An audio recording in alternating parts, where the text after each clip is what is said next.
మనిషి తన జీవితంలో అభివృద్ధి సాధించటం కోసం 3 స్తంభాలు అవసరం. మొదటి స్తంభం విద్య.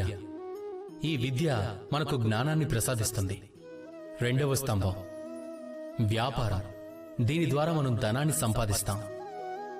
ఇక మూడవ స్తంభం మన భగవంతుడు, మన ఆరాధన. ఒకవేళ వీటితో మనం ముడిపడి ఉంటే గనక అప్పుడు ఎలాంటి మానసిక బలాన్ని మీరు పొందుతారు అంటే అది ఈ ప్రపంచంలో ఇంకెక్కడా దొరకదు కూడా.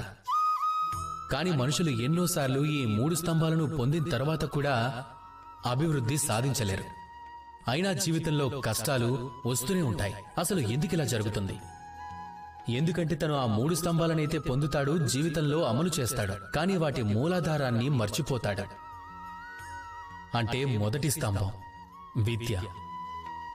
ఈ విద్యకు మూలాధారం సంస్కారం. ఒకవేళ ఈ సంస్కారమే లేకుంటే ఇక విద్యకు అసలు అర్థమే లేదు. రెండవ స్తంభం వ్యాపారం.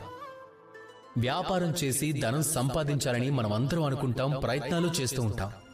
కానీ మనం వ్యాపారం అనేది చేస్తూ మన ప్రవర్తన ఎలా ఉంటుందో అన్నది మర్చిపోతూ ఉంటాం. ఒకవేళ ఈ ప్రవర్తన మంచిగా ఉంటే వ్యాపారం దానికదే ఉన్నత స్థానానికి చేరుకుంటూ ఉంటుంది. ఇక మూడవ స్తంభం మన భగవంతుడు. ఒకవేళ మీరు ఆయన శరణు కోరాలనుకుంటే అంతకు ముందే మీ తల్లిదండ్రులకు సేవ చేయండి, వాళ్ళను జాగ్రత్తగా చూసుకోండి, అలానే వాళ్లకు ప్రేమను పంచండి. ఎందుకంటే అదే ఈ ప్రపంచంలో అన్నింటికంటే గొప్ప ఆరాధన. ఈ 3 స్తంభాలతో పాటుగా వాటి మూలాధారాన్ని కూడా మీ జీవితంలో అమలు చేయండి. అప్పుడు ఎలాంటి కష్టాలు ఎదురవ్వవు.